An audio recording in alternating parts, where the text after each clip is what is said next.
2023। आज से हम थोड़ा थोड़ा छोटी छोटी बातें जो कानून की है वो हम सीखेंगे। तो जजमेंट्स भी हम देखेंगे कि कौन से अभी लेटेस्ट जजमेंट है, मगर ये भी देखना बहुत ज़रूरी है। डीड और अग्रीमेंट में क्या फ़र्क है, क्या दोनों सेम है या दोनों में कोई फ़र्क है। हम लोग यूजुअली ऐसे होते डीड और फिर डीड ऑफ अग्रीमेंट, तो ये क्या करेक्ट है डीड ऑफ अग्रीमेंट बोलना? तो ये करेक्ट नहीं है। जो अग्रीमेंट वर्ड है, दीज अग्रीमेंट मेड एट, तो ये जो अग्रीमेंट है उसके सामने पैसा होता है, मतलब कि लेन देन होती है। वो फिर कुछ भी हो, मैं एक चीज़ दूँ और आप सामने मुझे दूसरी चीज़ दो, या पैसा दो, या मैं खरीदूँ, उसको अग्रीमेंट दो। उसके अंदर पैसा इन्वॉल्व होता है, वैल्यू इन्वॉल्व होती है। मतलब आपको मैं एक चीज़ देती हूँ, आप सामने मुझे दूसरी चीज़ देते हो।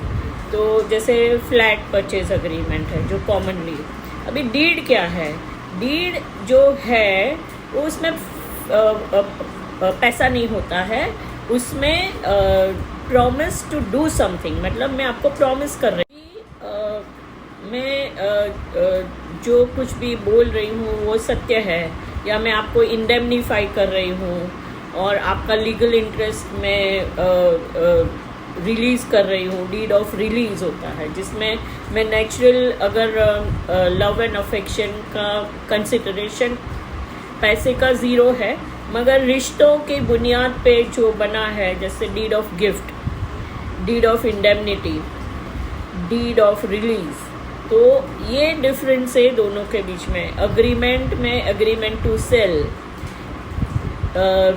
फिर क्या आता है आप बोलो? Agreement to buy, agreement to purchase any item. So ये अग्रीमेंट हुआ और ये डीड हुआ। अग्रीमेंट में पैसे का कंसिडरेशन होता है और डीड के अंदर पैसे का कंसिडरेशन नहीं होता है। ये बेसिक डिफरेंस है डीड और अग्रीमेंट के बीच में। सो आप अगर स्टूडेंट हो या आप नए नए लॉयर हो, तो ये ड्राफ्टिंग के वक्त ज़रूर से ध्यान में रखना।